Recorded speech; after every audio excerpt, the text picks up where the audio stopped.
శ్రీకాళహస్తి, సాలెపురుగు, పాము, ఏనుగు, ఈ మూడు కూడా ఈశ్వరుణ్ణి అర్చించడానికి యోగ్యమైనటువంటి స్థితి కలిగిన ఉపాధులు ఉన్న ప్రాణులు కవు.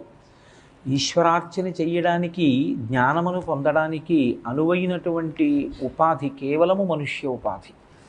కానీ అటువంటి అవకాశం లేనటువంటి ఉపాధుల యందు ఉన్న విశేషమైనటువంటి భక్తి తత్పరతతో బతికాయి కాబట్టి, ఈశ్వరుడి కోసం మరణించాయి కాబట్టి, ఈశ్వర సేవ గురించి మరణించాయి కనుక ఈశ్వరుడు వాటికి మోక్షం ఇచ్చాడు.